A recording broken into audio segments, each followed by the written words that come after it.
Oh, what up, effers? It's going to be one of those type of shows. I'm just saying right now. All right. Welcome into episode 103 of the Pucknologists here on Teal Town, USA. Did you have a good week? Did you get to go outside and do anything just yet? You know, restrictions have been somewhat relaxed. Did you take a rubber bullet to the groin? There's a lot to get into this week. I'm just saying. So I am AJ_Strong on social media, and we have, of course, right next to me, virtually right next to me, Rocket Backhander. Good afternoon, ladies and gentlemen. My name is Rocket Backhander. Suck it. And we welcome back from being off last episode, Hockey Jerk. I was going to come up with something witty, but I figured my silence would be a good way to bring myself back into the show. Oh, okay. See, I was going to say, like, you know what? I thought he was back. Perhaps he's not. All right. So I wanted to leave a little bit of uncertainty there, get everybody peaked one more time. And panicked, if you will. Okay. Could be. Hey, now. You son of a bitch. Okay. Let's get right into, what we always start with, and that is check us out on social media, if you would, please. Subscribe to our YouTube channel. Follow us on Twitter and Instagram. Like us on Facebook. Check us out with the Reddit. And, hey, follow us on Twitter, and you might even get an invite to one of our exclusive police chase watch parties on Discord. So much fun. And if you ever miss a show, you can catch us again wherever you catch your podcasts, and on YouTube always at tealtownusa.com. All right. I'll say this. Getting an invite to our exclusive Discord police chase watch sessions, that's like getting a password to an exclusive club, and then you find out that the password is password. You're right. Oh, heck yeah. Heck yeah. You're right. Just saying. Like, send me a DM like, hey, I want to watch a police chase. It's like, oh, cool. See you there. There you go. Today's police chase was pretty good. You're right. I've seen better. But it A little was lengthy. A little lengthy. I mean, I was impressed with those tires, not going to lie. Right. After week 37 now, I guess, of the NHL, I think we need to just probably stop keeping track of this. Week 13 of lockout, lockdown, whatever it is. I don't know. All righty. So Sharks news, we have some of it. The Sharks have quietly updated their website layout. I'm sure this is all the piece of news you've been waiting for and hoping for. And anyway, it's happened. It's what's the thing from The Office? Okay, it's happening. It's all happening. You can update your website, but you can't re-sign Stefan Nason? Wow. Brought to you by Hockey Jerk Twitter. I'm just saying. Yeah. But we do have some news to happen with the players. This is where we're going to default to the jerking out portion of the podcast. I know. We start with Lukas Radil jerk. So, okay, the reason why I was off last week is because I wanted to really take the time, prepare, get ready for this. So this is my official statement. These are my thoughts on Lukas Radil leaving the NHL. Bye. He's going back. That may or may not be me. He's going back to Moscow to play in the KHL. He is signing with the team that he was on before he came to the Sharks. So maybe it's a situation where that's where he feels comfortable. Some familiarity. Maybe he has a friend who's there. Who really knows? According to what I've heard, perhaps he has a coach there that will actually play him. But go ahead. You're right. According to what I've heard, it's a 1-year contract. So we'll see. I mean, he by no means was he their best player, but he was a decent player for them. So hopefully it works out, and I will not miss him. Man, those 2 weeks that we were like hot and bothered for that guy, and then it all left. The real deal, Lukas Radil. Put that on a shirt. John Leonard and Brinson Pashnuk, who verbally agreed to their entry level contracts back in the end of March or maybe the beginning of April. The word around the pavement, if you will, is that those contracts have been officially signed and filed to begin next year, seeing as how the Sharks are not part of the return to play program. Nice. Which is fine because teams get eliminated. No need to be a pussy about it. Anyway, and then Jonathan Dahlen, who spent most of his time in North America talking about how he was ready for the NHL and he thought the AHL was beneath him, has now decided that he wants to stay in Sweden for another year so he can be more prepared for the NHL. Still trying to figure out which it actually is. My theory is that he's never coming back. Wouldn't surprise. Somebody get Ulf on the phone, would you? Right. Cool. So we have that to look forward to. Another piece of news coming down the pike was Josh Norris won the AHL award for most outstanding rookie, bringing smiles to faces of all Erik Karlsson fans, of course. Yeah. I mean, Josh Norris is a good player, but he wasn't regarded as a top prospect at the time we traded him. So, enjoy your revisionist history, but you're right. So the broadcast crew, Randy Hahn, Jamie Baker, Brent Hedi and Nhl Coyne, who we will talk about in a little bit, did a season review for the Sharks. And the one thing that kind of jumped out to me, I want to throw this at you first, Rock. Brent Hedi talked about building around a three-legged stool made up, of course, of Vlasic, Karlsson, and Burns. And the question that popped in my head was, well, first I should say that Hedikin's like, that's what you do. You focus on that three-legged stool. You build around those guys. And in my mind, I'm going, does Wilson have a different choice? Like, to build around these 3 D-men that are all on the wrong side of 30 because of the contracts given out to them?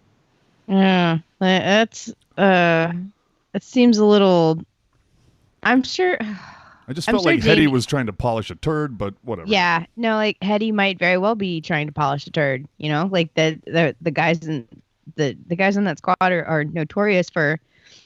They're not necessarily homers, but they really don't want to be like, this is bad and we should feel bad. They're never like that. So yeah, if he wants to spin it that way, that's great. But I don't think that's the reality. There have been recent Zoom calls on the Sharks site with players such as Couture and Hertl and Burns and Ferraro and EK65. And for the most part, if you listen to any of that stuff, the players spin it as, well, this is the season we're going to learn from, insert this cliche here, blah, blah, blah. However, for all the talk about EK65 being a diva, he didn't do himself any favors by showing up late and with a crying baby on his arm nearly the entire interview. Jerk, go ahead. Call me nitpicky and tell me why I'm wrong. I think you're nitpicky because he has a child, a small child that was just born. And I get the point you're trying to make where, if you had a real job, if your baby was causing a problem, you still have to get your work done. But at the same time, I mean, there's so much to the story that we don't know. Like, for all we know, his wife could have been somewhere else entirely, and he didn't have another choice but to take care of his child by himself. We don't have all the information. I see where you're going, but I will respectfully disagree with you, and I hope we can still be friends. See, I have to take the opposite stance on that because no matter what I think about it, like if regardless of what emergency, et cetera, situation may have put him in that position initially, ultimately what underpins that is his dismissal of the event. It wasn't that important to him enough so to be like, I got to make sure that the baby's taken care of, make sure that I got to take this call. It's important. It was just, it's an offhanded, whatever. If it happens, it happens. If not, it's not. And I don't necessarily appreciate that sort of casualness in his attitude, but maybe that's just how he is. I think it should also be said that any of the players who appear on these media Zoom calls, they're doing it as a favor, not as a requirement. I think that should also be said. But in that regard, then I kind of go back to if is it Melinda? Is that the wife's name? Yes. Okay. If Melinda was unable to care for the child during this time, or if Karlsson just didn't care. You made the point. We don't know all the information, and God knows we've seen other people put things out without knowing all the information, and it turned really bad. So I'm not putting that out there. I'm just saying my point was that he already has this diva reputation in certain circles. This didn't help that. It's a fair point to make. Yeah, that's all. So let's move on then. Speaking of turmoil in the locker room, nice little transition there.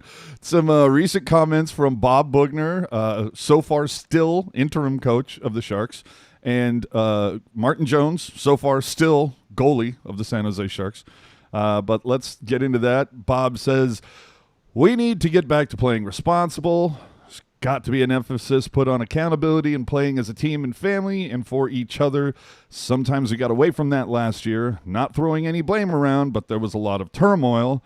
Meanwhile, Martin Jones says when it started to spiral, we went out on our own ways instead of coming together. It's something that will be addressed moving forward. So I think to start off things, we were talking about turmoil in this locker room since damn near the beginning of the season. It's just funny that there was a lot of deny. And now once the season is officially canceled and done with, Rocket, now it seems like, well, I guess it's finally okay for us to talk about the ginormous rainbow-colored unicorn-horned elephant in the room. The $11 million unicorn in the room. You right? Yeah. Well, I'm not saying that it is, but they didn't have this issue before, so at least not. Yeah, no, that's causality. But like, I can't.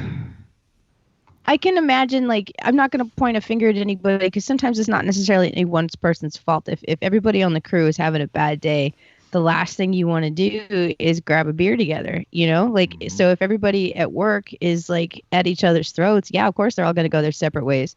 So obviously there's some friction going on within the locker room. People are butting heads, but we don't know any of the specifics of that. Maybe it could be just as simple as a communication issue. Like they got to get somebody in there to get these stupid boys down in a room and be like, okay, what are you trying to say?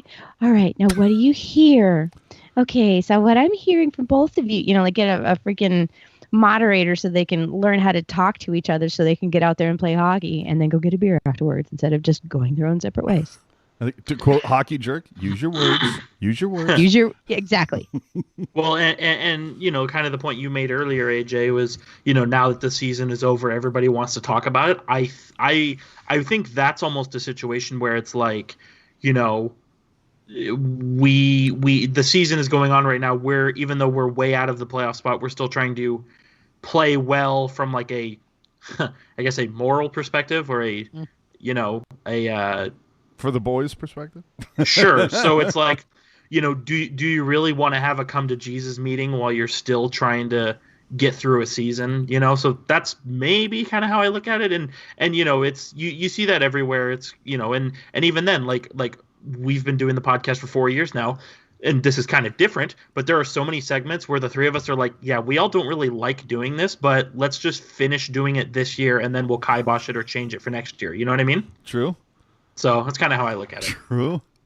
Okay, how many of you, raise your hands, honestly, how many of you miss and there's one. Sometimes. Only sometimes. Only sometimes. All right. Evander Kane took part in a racism special on NBCSN Bay Area. Don't get me started on that website. That sounds so bad out of context. You right? Well, Very I think special episode. Yeah, on a very special episode on racism in America. Racism in sports. I mean, okay, fine.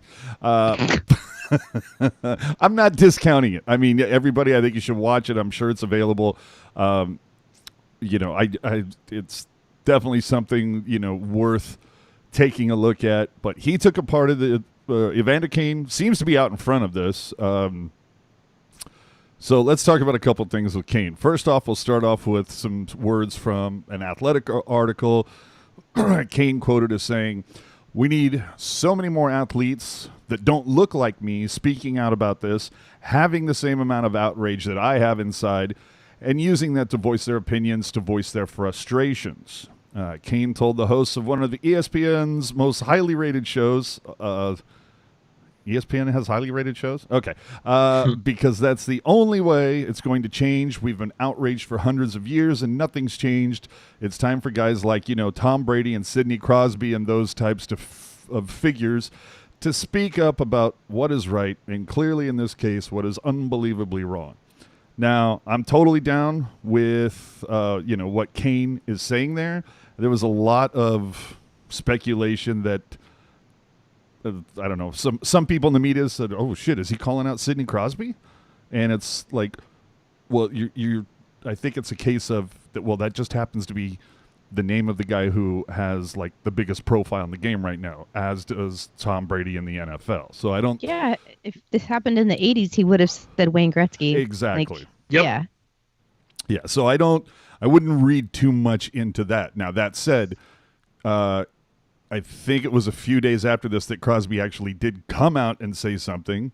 Not sure how that looked based on that. Well, like it took Kane provoking him to come out where he could have done something sooner, but I don't know. If you don't mind, can you throw up that graphic one more time? Absolutely. You notice how he says it's time for guys like, Tom Brady and Sidney Crosby. He didn't say it's time for Sidney Crosby. He said it's time for guys like Sidney Crosby. Yeah, Exactly. Faces of their leagues. Exactly. Like you said, AJ, like those who have a specific profile. I mean, whether or not any Sharks fans want to admit it, like Sidney Crosby is still the best player in the NHL. And I know 2016 really hurts, but it was a long time ago. And, that's just the way it is, He's the best player. He, like you said, he is the biggest profile. There are some people who view him as the face of the league. And so why wouldn't you want the face of the league being on the right side of history? Yeah. And I'm down with what Kane's saying, but then every once in a while you see somebody do something that kind of goes, I should say, defeats the purpose a little. Because soon after this, Evander Kane tweeted out a comment said, and they still had that attitude even after he knew he was FBI, shake my effing head.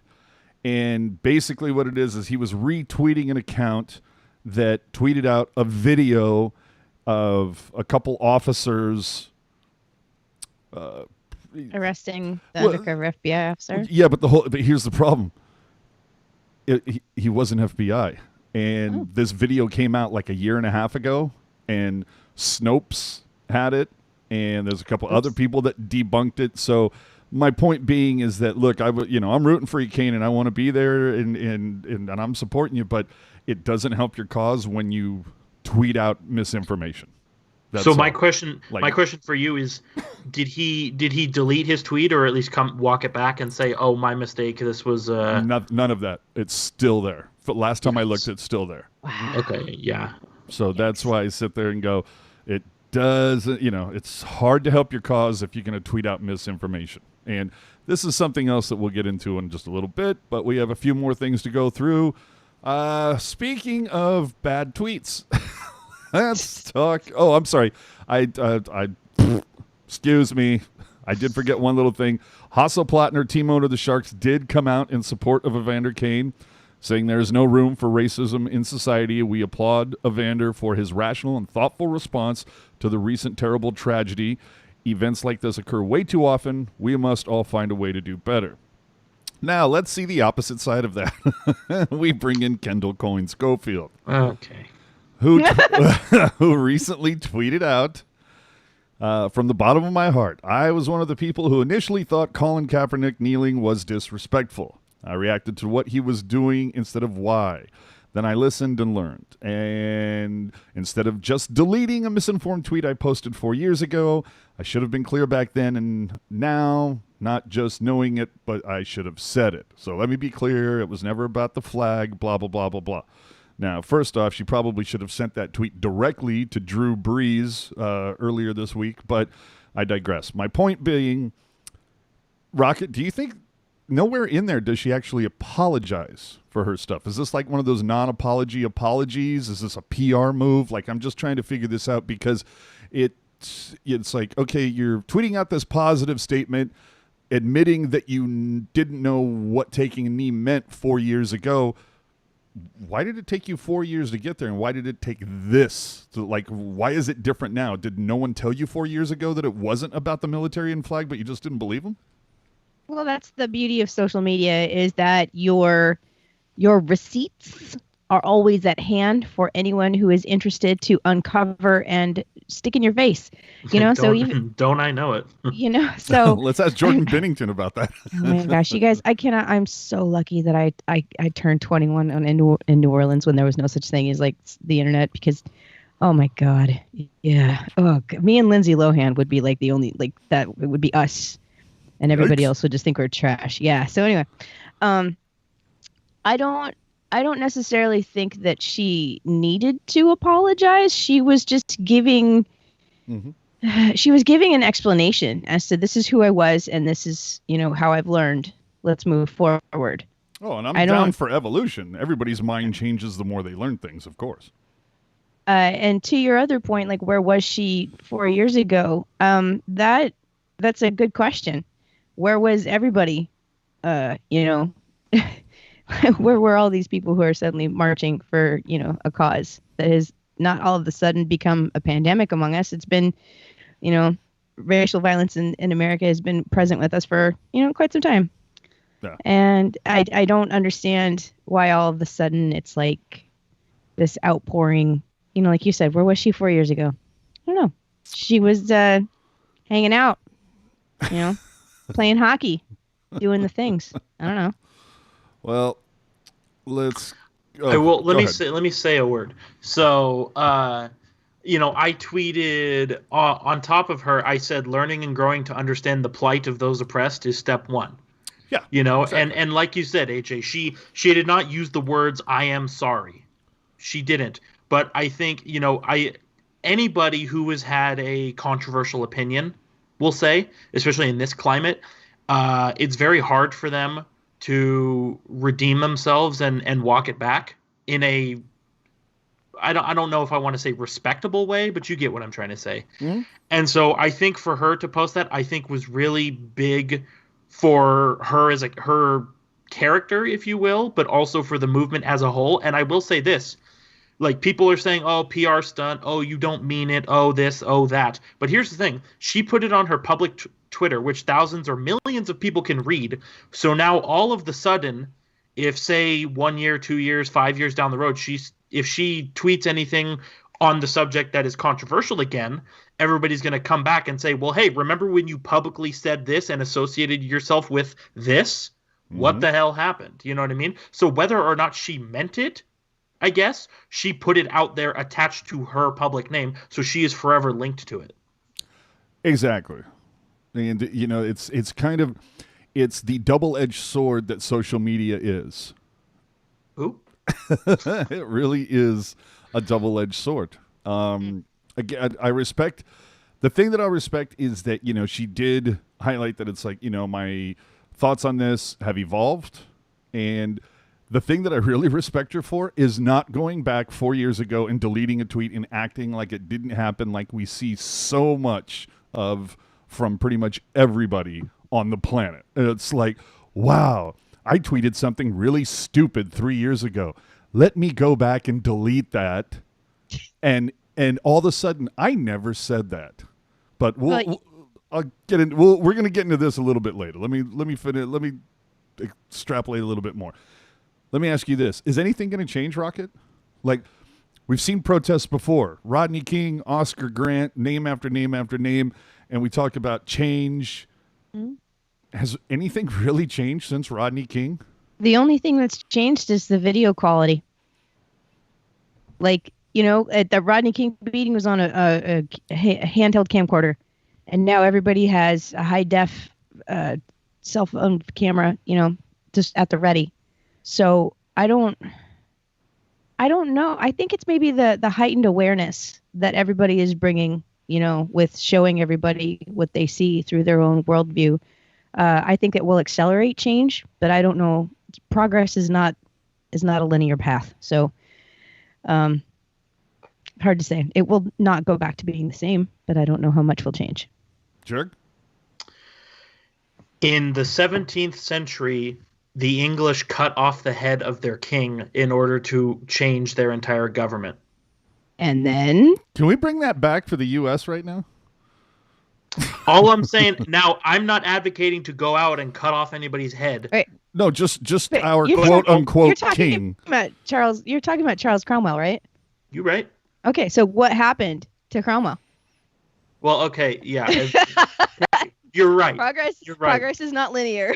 Yeah, you're right. Eventually the guy who cut off his head got dug up and smacked around. But anyway, Exactly. the point I'm trying to make is that in England, it took the cutting off the head of Charles II for the government style to change. Now, I'm not saying that that's what needs to happen here, but to Rocket's point, change is not linear, and it's not something that can be done very quickly. I think protesting and everything that's going on, I think it's step one.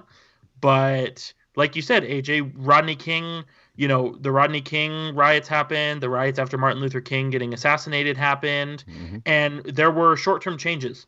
But then eventually things start to just regress back to the way they were once everybody kind of forgets what happened, which is really, just awful. You know what I mean?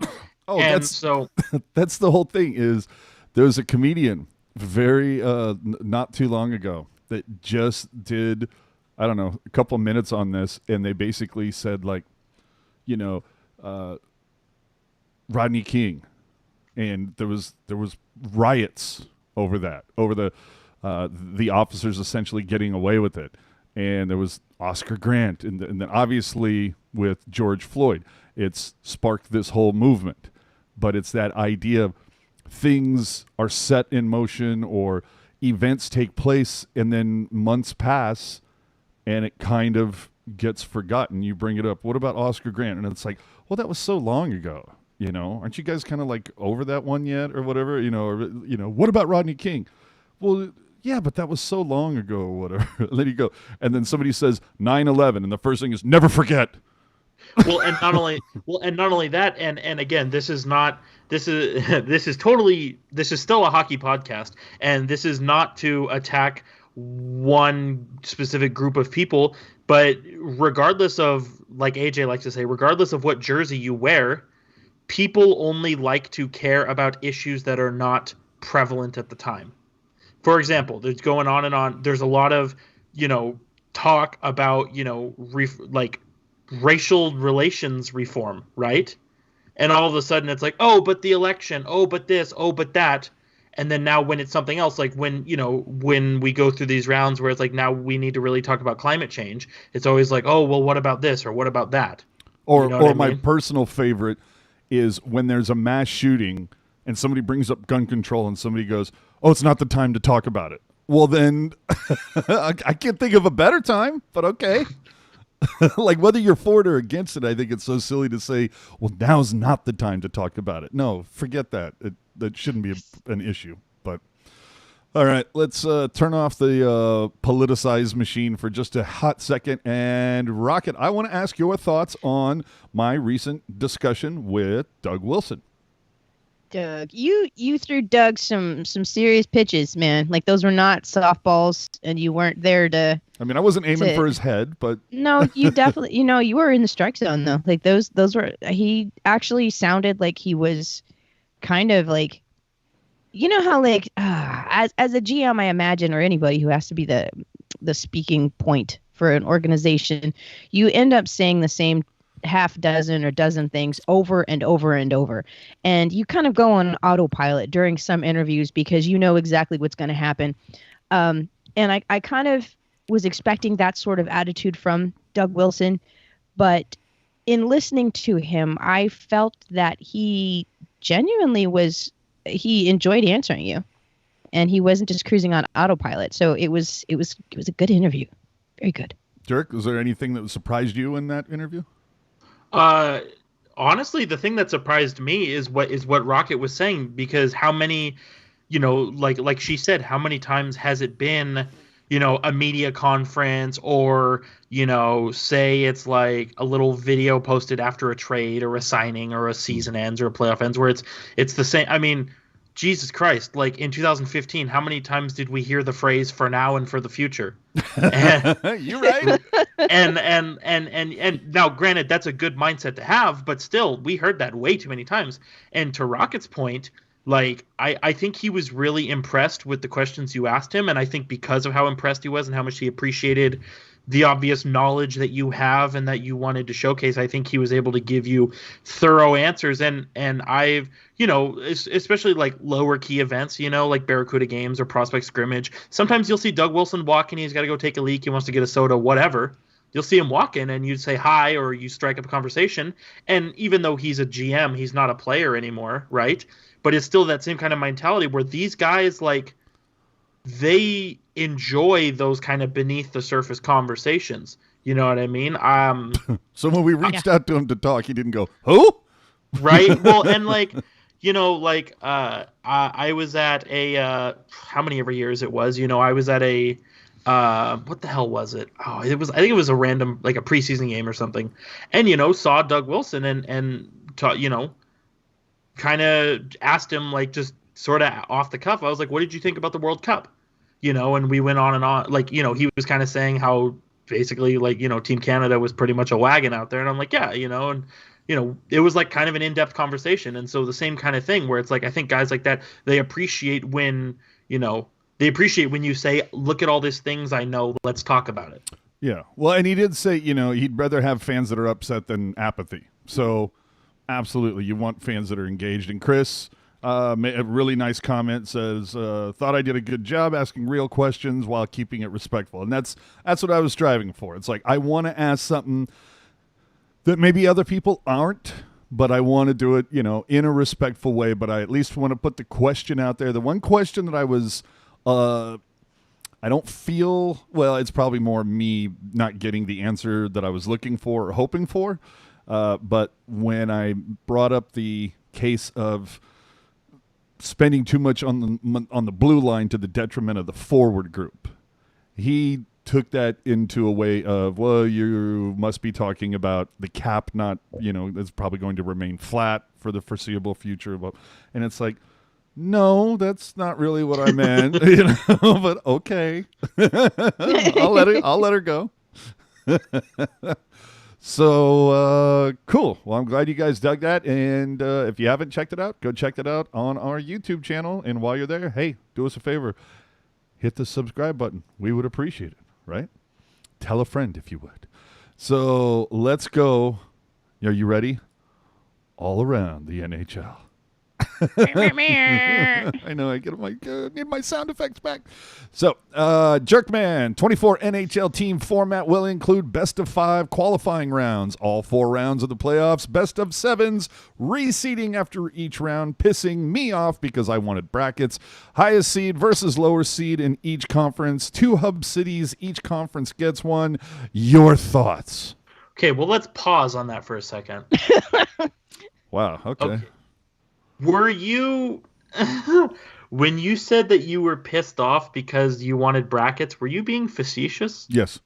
Okay, good. I was a little worried there for a second because, dude, as long as I've known you, that's one of the things you've always gone back to. So yeah, I was a little worried. I was like, is that the real AJ? No, I'm all about 1 through 8 or 1 versus 8.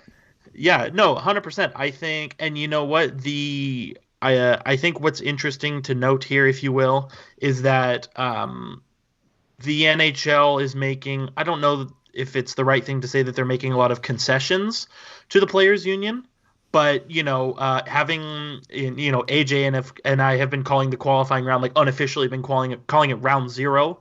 Mm-hmm. But, having rounds 1 through 4 being a best of 7, that's something that the PA wanted and they got it. Reseeding is something the PA wanted. They got it. So we're seeing the NHL, kind of scratch the PA's back a little bit here, which I think is a good thing because, you can whip up a whole return to play format and do the whole dang thing. But it's like, if the PA doesn't want to do it, then what are you gonna do? You can't play a hockey game if there's no hockey players. So I've heard that. No, I think it's great. I think it'll make it very interesting. I am kind of, I don't. I think it's kind of interesting how Montreal and Chicago have kind of stumbled their way into the dance. But I think it'll be interesting. I think it'll be kind of fun to see, more teams in the mix, because I know the three of us, we've said so many times over, like, man, I wish the playoffs was a little bit bigger, because this team who missed it totally deserves to be there. You know what I mean? And now we're seeing that. And we can get into it at a later date, but I think a couple of the teams who quote unquote shouldn't be there might actually have a chance to do some damage. So we'll see. I'm excited. I hope that COVID and everything can wind down in time for this to be a reality, because I think it'd be a lot of fun to watch. Well, again, how bad do you suck when they expanded to 24-31 and you still don't make it? I get such a kick out of that. Well, if they'd had a good camp, maybe they'd be in playoffs right now. That's what it was. It was that damn camp. It's the importance of having a good camp, you guys. The draft lottery for the 2020 NHL draft will include the 7 teams that didn't qualify for Yay! for the 2014 playoff tournament, plus the 8 teams eliminated in round 0. I me't Jerk, what does this mean for anything? Does Ottawa get even better? Well, what this means is that Ottawa could have what this means is that Ottawa could have like the worst case scenario in the draft lottery happen, the worst case scenario, and they would be picking 5th and 6th. Jesus Christ. Boo. So, hoo. Yeah, I'm shedding 0 tears for them. But I mean, I think it's a little interesting how they're doing, how they're essentially doing 2 lottos, and the second one is kind of quasi on hold on the off chance that one of the losers from round 0 hits the lotto. I almost wonder if it would be smarter to just do the entire lotto at once, but again, I don't work for the NHL, so I don't know. But again, it's going to be kind of interesting, because like they're going to do this first draft lottery, and we're going to have 8 teams, essentially 8 placeholders. And so then it's going to become a whole thing where it's like, ooh, okay, so who's team B going to be? You know what I mean? Yeah. So I guess if you want to make it some kind of spectacle. I'm looking for anything at this point. Well, I guess silver lining. The How last dare you. time.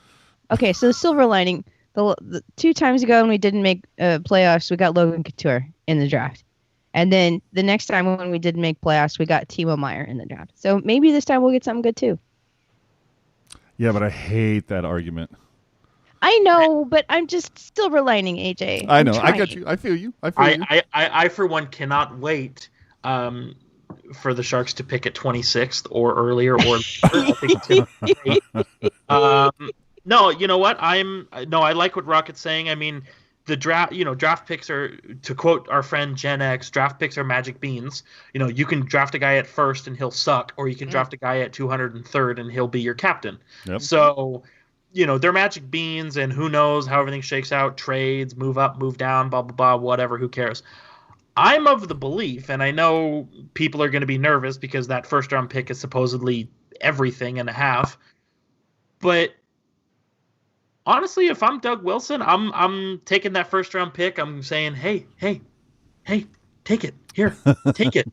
You know what I mean? Dangle it out there. Get rid of that shit. I think what you're trying to say... we don't need another BC prospect. Let's try and do something. Make some magic here. Are you trying to say that you hope the Sharks, for lack of a better term, whip it out? Whip it out. All I'm saying... little teaser for those of us who have joined in the Discord shenaniganery, myself, AJ, friend of the show, Vince G, we've all said, hey, we've got 1,000 BC prospects. Why not scoop a couple of guys up and throw them at a team to get an A prospect? I mean, why the hell not? That'd be fun. Well, the 1920 regular season has been officially put in the books, is completed for awards and record-keeping purposes. This is the best they could do in this situation. So I want to ask, first, Rocket, are you, disappointed for anybody? Do you think, Draisaitl or Matthews could have overtaken Pasternak or Ovechkin for the Richard? Is there anybody that you were if they had just had those last 10 games, if you look at their schedule or something, man, I bet you he could have done some damage and caught up because, Matthews was only one behind Pasternak and Ovechkin for the Richard. Yeah, he kind of got hosed. It's if it were up to me, I would have canceled the whole lot, been like, y'all just stay home, get safe, and we'll start again at camp. Just stay away from each other and don't get sick. But that's not me, and that's not the world we live in. So I can't really say that I'm necessarily pleased or disappointed with anything because I had no control over it. So it is what it is. I have to either accept it or be like, this is not the hockey that I know and love, and walk away from it. And we all know that's not going to happen. So I'm bummed that I don't get to watch, the Sharks play, but I am pleased that Brendan Dillon still has a fairly decent chance of being a Stanley Cup champion this year. Oh, Jesus Christ. Sorry. All right. Jerk, I'm going to say it right now. Vezina. Who gets jeez. Do you want my Vezina winner or my top three? No, just your winner. Who do you think walks away with it? Do you think it's Tuukka or do you think someone else comes in? See, that's the crappy thing about this award specifically is there's always who's gonna get it and then who should get it. Yep. I think a smart person would probably say. Please say Gotovin. Please say Gotovin. would probably say Tuukka Rask, just because he is the best. He has the best save percentage amongst goalies who started 30 or more games. Can I give you my dark horse? Well, hold on. But I think, it's a smart person would say Tuukka Rask, but a person like myself who is constantly Merzlikins.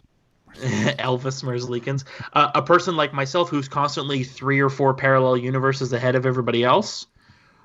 I honestly, Connor Hellebuck. No, I like that's not too shabby. And AJ, how. The way that he's been hung out to dry. Well, how atrocious were the Winnipeg Jets this year? I mean, they were a fringe team for so long, and he's second in wins. He is pulling up the numbers here. He is 11th in save. He's 11th in save percentage, and actually, if you factor out goalies who aren't regular goalies, he's 8th in save percentage. Yeah, and again, despite playing for a not-so-good Winnipeg Jets team, he faced and stopped the most high-danger scoring chances. The other thing, too, that you didn't mention, Hellebuck leads the league in shutouts this season with 6. Nobody else has 6. You're right. And one more thing, he does not hella suck. Ah, there it is. All right. I think they should give it to David Ayers.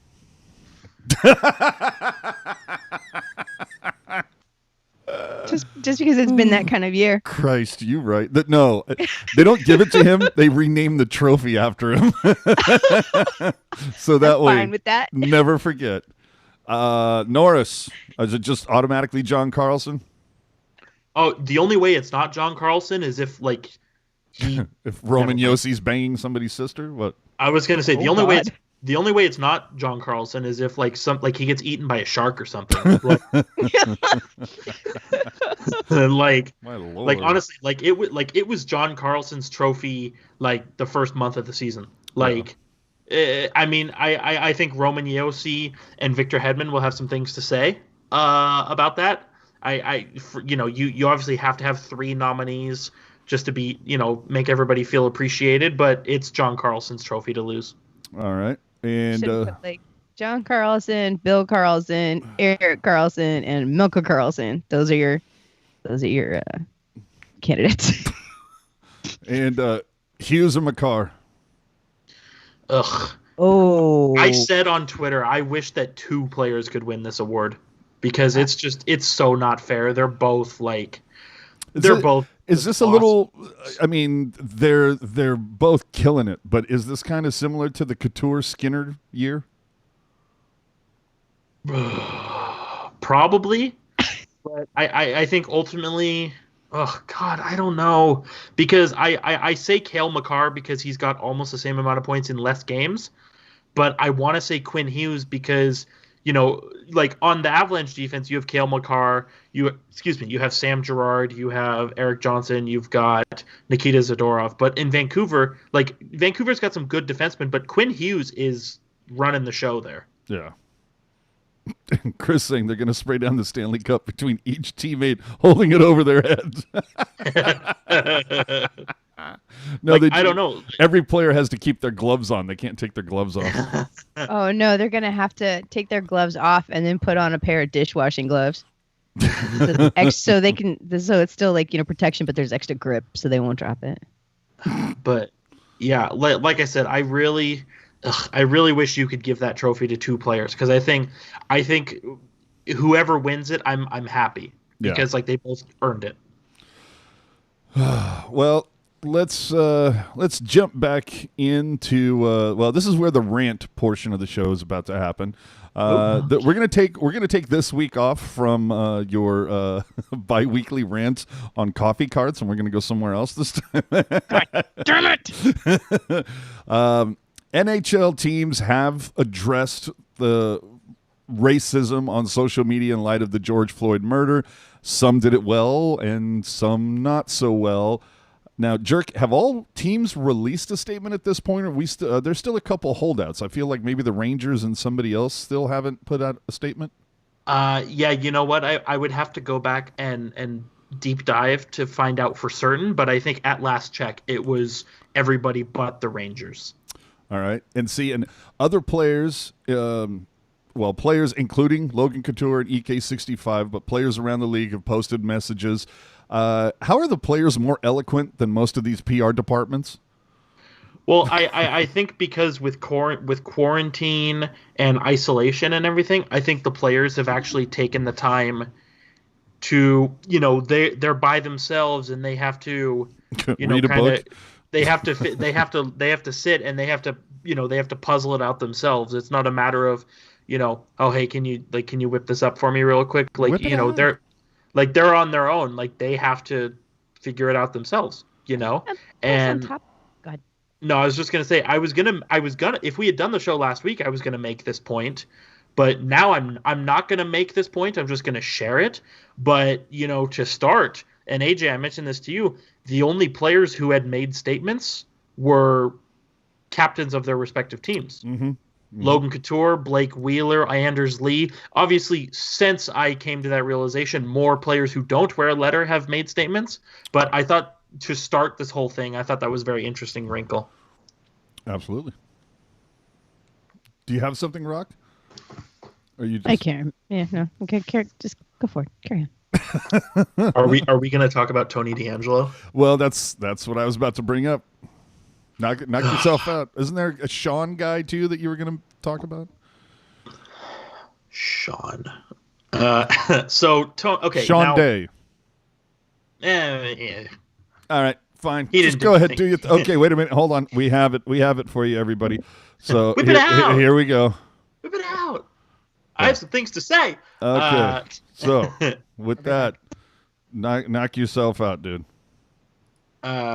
Okay, so here's the thing. Now, obviously, Tony DeAngelo has some beliefs that may be different from a majority of us. So I'm not one to say one way or the other if certain political beliefs he has are wrong or right. Everybody's entitled to their opinion. Mm-hmm. But I'll just say this. There are some things that he has tweeted and some things that he has liked that are a little sus. But again, it's all, you know, in that case, they are definitely wrong. But you kind of have to look and say, okay, this person was brought up that way, not justifying it, but explaining it, right? Yep. And so I'm a little, I'm not a Rangers fan, so I don't really care. But I am a little curious to see how it's going to go with Tony DeAngelo, again, said and liked some sus things, starting his own podcast called Watch Your Tone. Great name.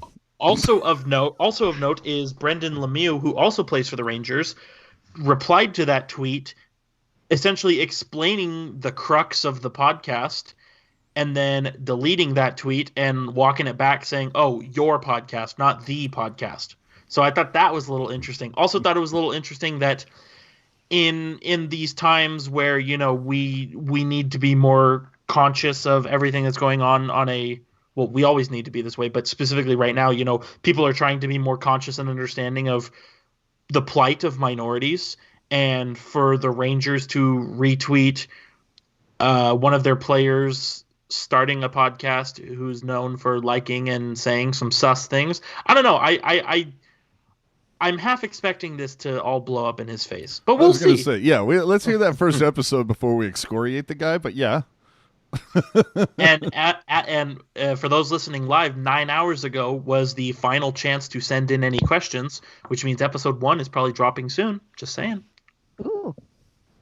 It's going to be, Jesus.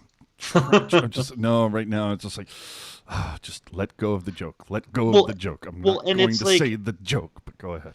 Well, and it's like, you know, read the room, right? Well, yes. But like in a time where, and again, you know, not to get all political, you know, but it's like everybody says about how the world is ending because people are more sensitive, but like in certain situations we need to be more sensitive, right? Yeah.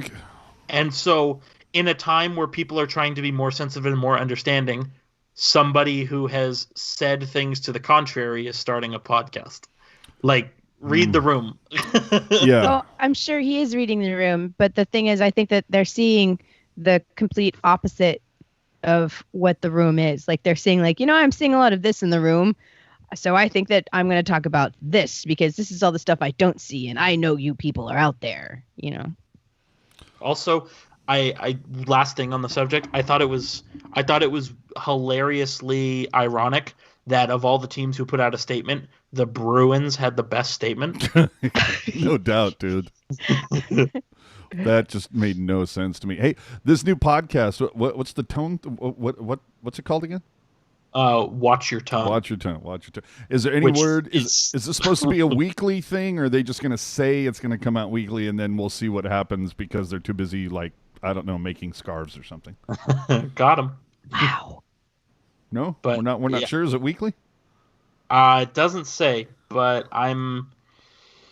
I don't know. Apparently, Tony D'Angelo is going to have some things to say about the whole Max Kellerman thing on episode 1. So. Oh yes, we're about to go there. By the way, Who? who? I have a little quick rant here. So I have thought about this. Okay, I've thought and thought and thought. I know how to fix Twitter. I've figured it out, everybody. I have figured it out. Here's the simple solution. You know how, like, when you go to buy a car, or if you go to buy a gun, or you go to buy a house, or go to buy a rented apartment, you have to fill out applications, right? You have to fill out paperwork. You have to show ID. You have to prove you are, in fact, you, right? There's a lot of things like this that you have to go through. That's where Twitter is getting it wrong, and that's how you fix it. You make it so in order to get an account on Twitter, you have to prove you are you. You have to use your real name in some fashion. Now, obviously, there are a bajillion Steve Smiths out there, and nobody wants Steve Smith 172,563 as their user name. Bro, I thought I told you don't use my name. But your government name. But here is the point. This is how you fix it. Is everybody has to, like, use their real name as the, you know, what's everybody, I forget what everybody changes it right now. One of my favorites, of course, currently being I yield my time, but that's for another show. But you have to use your real name, and this is the whole thing. Everybody gets a blue check mark because they're all verified. if you cannot be verified, you don't get a check mark and you don't get a Twitter account. That's how you fix it. How are bot farms going to exist when every account needs to be proven? And here's the other thing, no delete function. If you say something stupid, you are held to what you say. You can't delete it. Because when you say something stupid in real life, you can't delete it. You can apologize for it, but you can't delete it. Yeah, but the hell hath no memory like social media. I would agree with you. Twitter would just be like, if your tweets completely disappear after 365 days, fine. I think that's a great option, but that is an option that Hockey Jerk will never turn on because he is reminding you about things he said in 2015. So. Oh yeah, of course. That's fair. That's fair. It has to be something that you can activate. But my point being is that if everybody actually has to register and prove they are who they are, all of a sudden the civil discourse becomes insanely elevated. And if you don't believe me, let me introduce you to the comment section on The Athletic. Okay? The comment section in The Athletic, their like troll count is an insanely low number. For like every 100 comments on there, I would say 90 to 95% of them are thoughtful, thought-provoking, like progressing the conversation. Sure, there's always going to be that one or two, those one or two nut bars that want to, shall we say, fly in and screw things up. It's fine. But they keep the conversation, for the most part, going at a high level. That's what you do with Twitter. That's how you fix it. Okay? Am I wrong? If everybody's held accountable to their own words, can't hide behind fake accounts, burner accounts, fake photos and shit like that, all of a sudden when you're actually held accountable to the things that you're going to tweet, I bet you the conversation gets a lot better. And here's my bonus round for this, how to fix it. 3 strikes and you're out rule. If you post something that ends up getting flagged as fake news or misinformation, that's it. You get two warnings on that. And if they have to warn you a third time, you go to Twitter jail. But it's for a year. It's not for a week. It's for a year. Then all of a sudden, I bet you the amount of misinformation that goes around on Twitter goes right down the crapper. And all this, because Twitter 10, 12, 15 years ago, Twitter was actually a really cool place to be because it was literally people sharing information that was, let me see, what's the word I'm looking for? True. And now it's just a bastion of misinformation. So anyway, that's my rant for this show. Can you throw up on the screen what Chris said about Facebook users using their real name? Because I think that's important to know what our buddy Chris is saying. Facebook has people using their real names and still is full of cancer. I go back to my 3 strikes rule. If you spread misinformation, boom, account's gone for a year.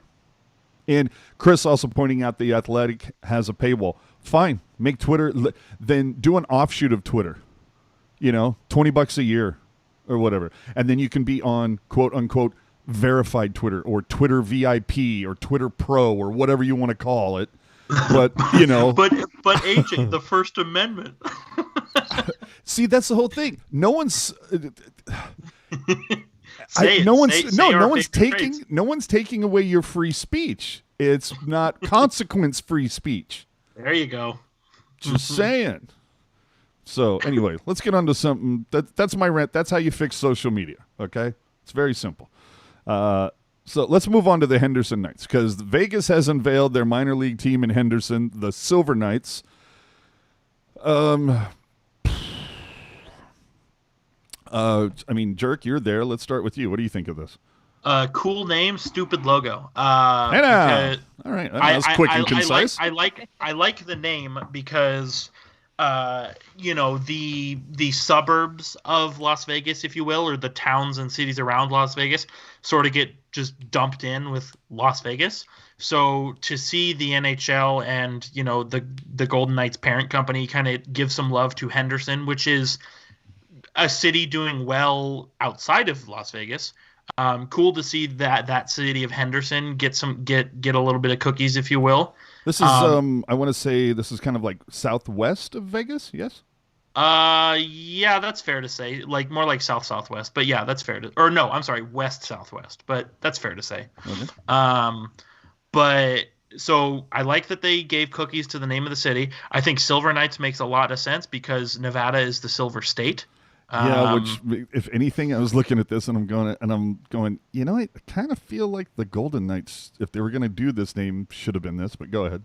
You're right. And I believe the reason why this team is called the Silver Knights is because back when the Golden Knights were first becoming a team, this is one of the trademarks that their owner filed. So they kind of had it. They kind of had it in their back pocket. The reason why I say the logo is stupid, and again, this goes back to the Golden Knights as well. So the Golden Knights logo is a gladiator helmet. With a V in the middle.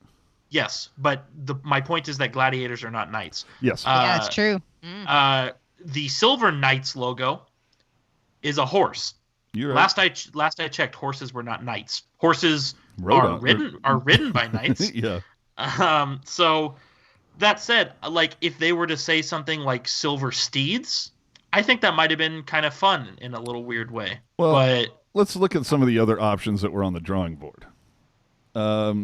Now, I can't see them going with logo 1 because it is literally just too damn close to, well, first off, Boba Fett, but the Vegas Golden Knights logo. Can't go with number 1. You can't go with number 5 because I also think you run into the same problem. So, I mean, Rocket, out of these options, though, what would you choose? Even if 1 and 5 are still an option to you, but what would you choose? If you had to, gun to your forehead, hockey stick to your throat. Probably the number 3 logo. Funny you should say that because Jerk had the exact same thing. And yeah, I'm sorry that I don't have anything. Let me ask you this, Rock. Is it because logo 3 speaks to you, or is it because 4 and 6 are that horrible? 4 and 6 are that horrible, but number 3, I think it just, out of all of the logos on there, number 3 looks the most like an AHL logo. Not gonna lie, it's got a knight on it. It's got the Vegas Knights little crest thing at the bottom of it. So It's sort of, I get that, it has the city name on it. It doesn't look. I like it. It's it's its own dude, but it still has somewhat of an association with Vegas. Whereas the rest of them either look like they're straight up trying to rip off Vegas, or they're just terrible. That lettermark is terrible. I look at logo 3 and then to me it just screams like single A baseball or something. Like there's just something very beneath minor league about it. But fine, whatever. I love it. It's AHL all the way. No, I agree with Rocket. It has a knight on it, which is step 1. That logo that Rocket is mentioning, that's the Golden Knight shoulder logo. I'm on record as saying that's the best thing about their designs and colors. So I dig that logo. I really like the font as well. But you know what, AJ? You say it reminds you of single A baseball. I say, so what? Minor league hockey is supposed to be fun. Yeah, I was going to say, here comes Jerk to say, let people have their fun. Bring on the churros. Now, I like churros. Speaking of having fun, somebody decided to come along and say, if you look at that Henderson logo, God, what does that remind me of? It feels like I've seen that in a galaxy far, far away. Oh, that's right. Kind of looks a little bit like General Grievous from the prequel Star Wars movies. Now, I think that's a little bit of a leap, but he's not terribly off. It's not the 75th and Twisted Sister logos getting together and spitting out the 6, but I can see where the person's coming from. Anyway. Whatever. Yeah, just thought we'd have some fun there. Hey, you know what's not fun? Getting laid off. And earlier this week, The Athletic announced that it was making a bunch of layoffs to their staff, which sucks. Again, I thought The Athletic might have been a little bulletproof here because it's online. Like, all of these writers can pretty much do this from wherever they are. But the problem is there's not a whole lot to write about. It's a sports publication. There are no sports. However, Kevin Kurz has come out and said he is safe for now. And I'm kidding when I put it in parentheses because I have no idea what I'm talking about. I just know that Kurz came out and said that he is unaffected by this right now. So hopefully that remains, because it's like, geez, do we need to lose more coverage of the Sharks? Just saying. Well, and depending on who you ask, there are some people who would say that Kurz should have been the first layoff. But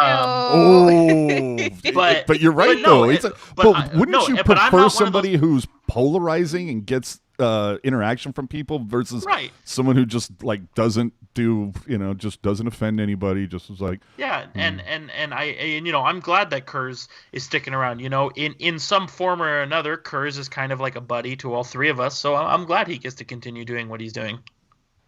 There you go. And Chris bringing up the point, who wore it better? I'm assuming he's talking between the logos. And I'm just going to offer you the Canadian response is they both look nice. So let's move on to the thing we've all been waiting for. Max Kellerman's comments about the NHL and our response. Listen, I don't want to hurt anyone's feelings, but in the United States of America, no one really cares about hockey. The old joke is every town has 20,000 hockey fans. They all have season tickets. So the arenas are always sold out, but the TV ratings don't do anything. So it's not one of the four major team sports.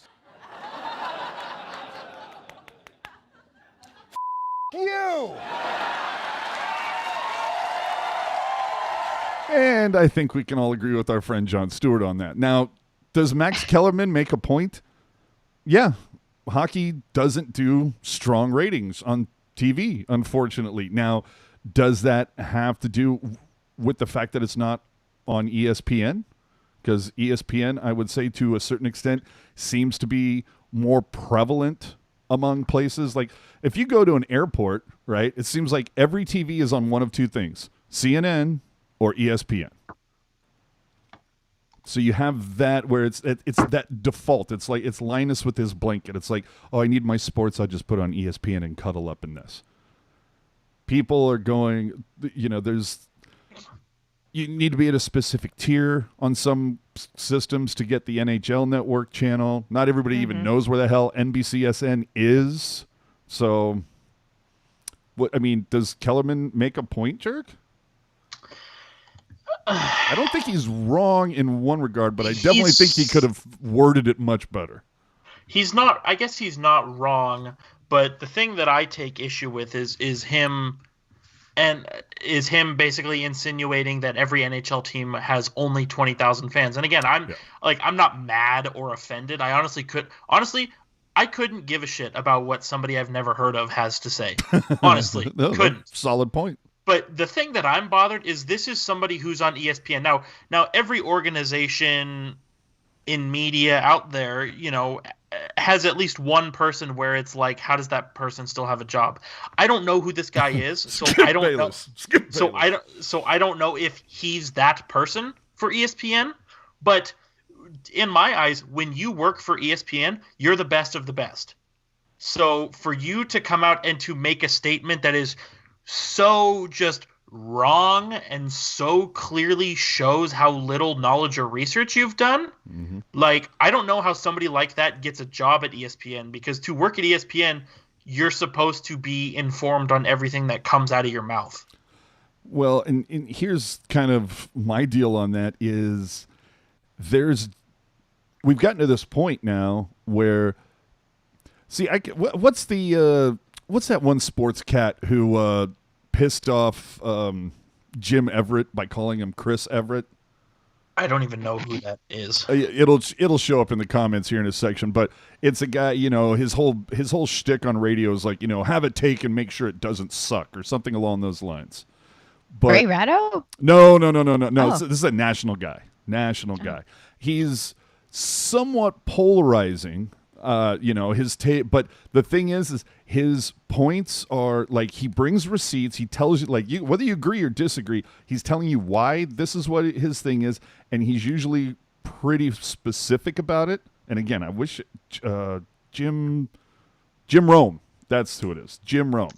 So okay. he's pretty specific about this type of stuff, and so I respect him for that.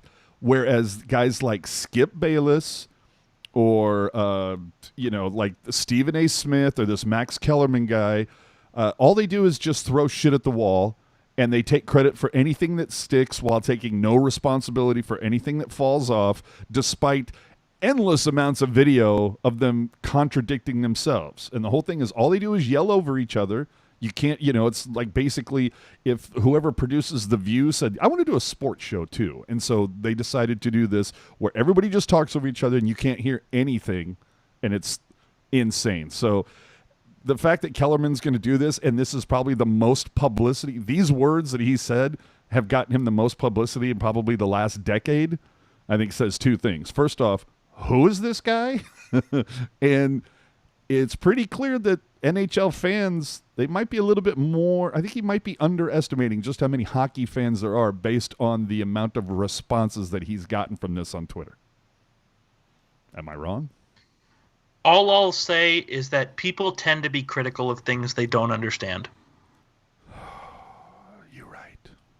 Maybe hockey just moves too fast for him. Well, that too? It's... I'm not going to say anything. So let's start looking at wrapping this up. A couple things to say. The Athletic is great. Go get it. Hockeyfeed.com is a joke. They don't have authors, and half their shit is made up. And I'm just going to throw it out there to you, Jerk. Would you like to talk about NBC Sports?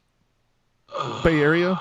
The website? So, basically, here's the thing. If you want all of your news 4 days after it happened, subscribe to NBC Sports. And I was going to say NBC Sports Sharks, but really it's every team that site covers. Now, AJ, did you know, I read this on NBC Sports, did you know that the Warriors have a Kevin Durant-sized hole that only one player can fit? I bet you it's Kevin Durant. I'm really not sure. Okay. But and I don't know if you've checked our DM, AJ, but Puck Guy shot us over. The Lukas Radil news that our friend Kevin Lacey had 8 days ago. NBC Sports just posted it right now. Oh, Jesus. Oh, well. Kevin Lacey had it 8 days ago. Oh, my Lord. Yeah. Oh, dear Lord. Fabulous. And yeah, okay. Look, one of the things, I just say this because I do want to finish this season when this is pretty much kind of it, everybody. Like, we've held on to this. We've waited long enough to kind of drag everything out until the season was back in rotation. So I'm going to expect that after tonight, you might not hear a Pucknologist episode for a few months. It may not be until the Sharks open camp. We'll see. If certain things happen, whether it's a signing or a trade or whatever, we're obviously going to go on.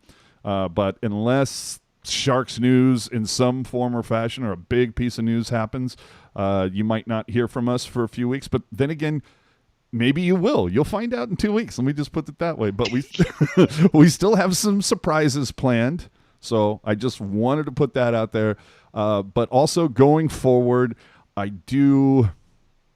it's fun to dump on people. Let's be honest. It's fun to go negative. It's like, if you look at Yelp, 98% of the stuff on Yelp is people complaining about stuff and going full Karen, right? And I kind of want to try to make it a little more positive going forward for the next time that we start doing this regularly. But I get, I'm tired of being Karen to a certain extent. I don't know. It shouldn't be Karen because Karen calls people who, I guess Becky, maybe. We're just going to go full Becky, was just the one that talks shit about everybody and complains. I don't want to go full Becky is what I'm saying. But it's that fine line of like making sure that people are aware that hockeyfeed.com is not a valid place to get your news. And if you're getting it from there, you're doing yourself a disservice. Getting your clothing from that has a Fanatics logo, you're doing yourself a disservice. Okay? It's like things like that. I'm going to try to put it in a better frame rather than just Fanatics sucks. I just say you're doing yourself a disservice if you decide to shop there. It's clearly your decision, your choice, but I just want to make sure that you're aware. I want to put that information out into the world. But yeah. No, but you're 100% right in framing it that way. You know, you are, and there are some people who are happy with what they get out of the things you've mentioned, and that's fine. Mm-hmm. But like you said, you are doing yourself a disservice, because the way I look at it, if I'm trying to be informed on a certain subject, I want to research that subject from the best possible source. Yep.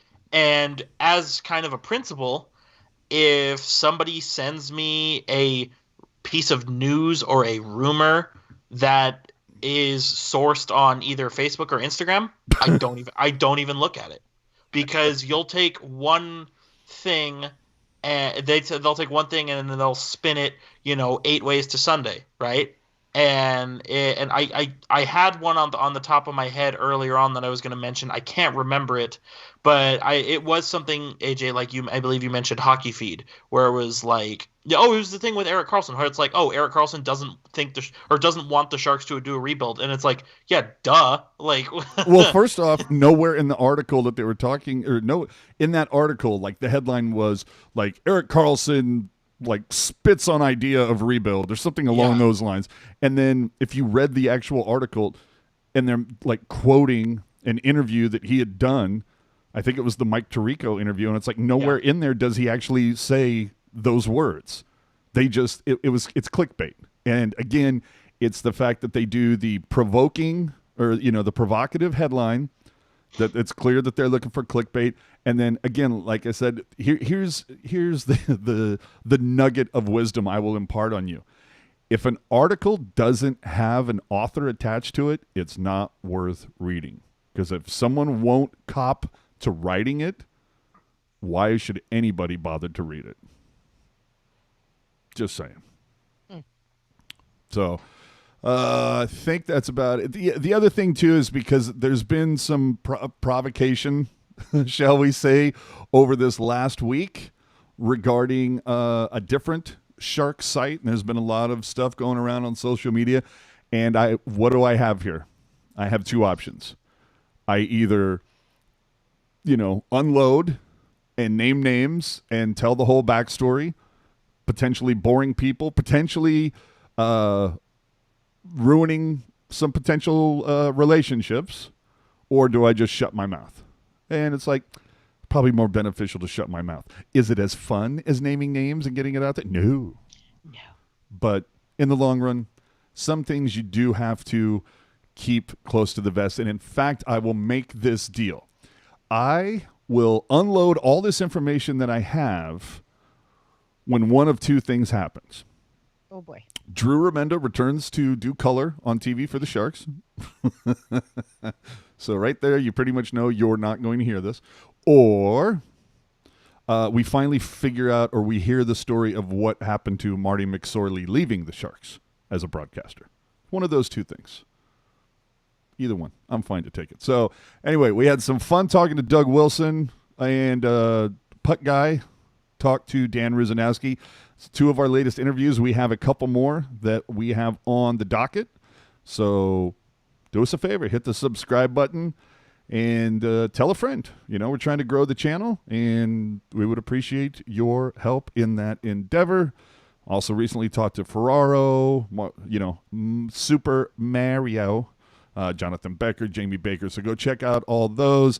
So Rocket, I guess if this is our last episode and we go off and enjoy our summer and try to, go find places that will actually open their doors to you and allow you to consume food and beverage inside them without coughing on you. I mean, what are you going to do?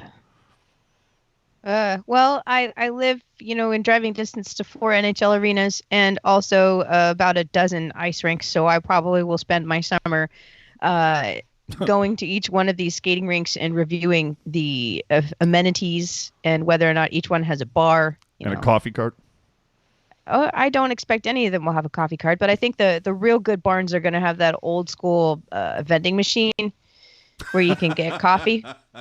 You have two choices. You can get coffee or cup of noodle. Yeah. Yeah. And there's always like a poker hand that you're trying to make on the cup. Yep. Yeah. Like that. I think, that's the hallmark of a true barn. No, like that's basically what I'm going to try to do is just cruise around and see what New Jersey has to offer insofar as way of ice sheets. Cool. And I have a friend, a friend of mine who lives in Jersey City. I don't know how close you are to that part of the neighborhood, but she's been there for I think almost a decade. So I'll have to match you guys up, and maybe she can tell you some cool places to go or whatnot, or maybe you can tell her some cool places to go. Jersey City. Listen to me. Jersey City is a little bit closer to the Jersey Shore. I live in North Jersey. Basically, I live, like, if you look at a map and you see Manhattan and the Statue of Liberty, I live just a little bit west of there. Oh, you know what? I might be incorrect because I'm pretty sure she Jersey. Okay, then it wasn't Jersey City. Maybe it's Hoboken. I don't know. But I know it's somewhat close to Manhattan because she goes into Manhattan, Monday through Friday for work. I don't think she's going there from Jersey City then. It's pretty close is what I'm saying. Anyway, where can the people find you on social media and final thoughts and blah, blah, blah, blah, blah. Good evening, ladies and gentlemen. My name is Rocket Backhander. Thanks so much for sticking with us this season. It's been a crazy ride. Definitely not our normal format, but we're all doing what we can. My name is Rocket Backhander. You can check me out over on the Twitter machine, capital R, capital B, little Backhander 76. That's R Backhander 76. Or you can check out my photographs of my adventures on the East Coast now over at Instagram, IG, Rocket Backhander, one word. That's it. AJ? I'm going to say that, no free ads, but Jerk, I'm just going to say it has changed my life. But your final thoughts on where the people can find you, good sir. Because for a second there, I thought he already left to go to a craps table or something. But go ahead. Pulling the Irish exit. Because of the NHL being on pause, but then because of the NHL season being delayed, I feel like this has simultaneously been the longest and shortest regular season in a while. Yes, sir. And you know what? We had a lot of ups, a lot of downs, but I have to say, I think my favorite part of this season in Sharks hockey is the fact that it is now over. Mm-hmm.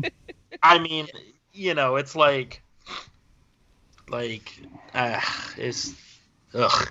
Mm-hmm. That's how I feel about the matter. I will say this, just because the Sharks season is over, just because the podcast is going on summer vacation for 4 to 7 months, maybe less, maybe more, doesn't mean that we're going to be gone. As you know, my Yotes have made it into the 2020 COVID Cup. So that's going to be who I will be rooting for. They are going to be wearing Kachina for their home is in parentheses, for their home games in the playoffs. That's going to be fun. Erik, PuckGuy14, has whipped me up a Kachina version of my Twitter avatar graphic. The one that you see between Rocket and AJ's video. So that'll be updated whenever I feel like it. So yeah, final thoughts. Go Yotes, win the COVID Cup, and follow me on Twitter at hockey_jerk. It's like you almost forgot it for a second. That is HOKEY_JERK. AJ Strong, back to you. Yeah. Again, this could be an extended hiatus, or it could be relatively short. It all depends on what ends up happening. Obviously, things, it seems, are changing day by day. If the country still exists by the 4th of July, you don't know at this point. By Labor Day, this whole thing could be over. I just don't know. There may be no Twitter at that point. I don't know. but I'm not counting on anything right now is what I'm saying. You can find me AJ_strong on the social media, blah, blah, blah. Again, thanks so much for joining us this season. I hope that over the last couple of months, we've at least given you a little bit of distraction, because I know that there hasn't been too much else out there to distract yourself from the madness of what's occurred since COVID, and we know everything else. So hope there was at least that. So again, we ask that if you do us a favor, subscribe, help us grow and build this. Leave us the stars on iTunes and a solid review and all those fun things. So with that, I guess we're out of here, kids. Until next time, until something interesting happens in the NHL, like someone putting their skate on a sheet of ice. Until then, we'll see you then, everybody.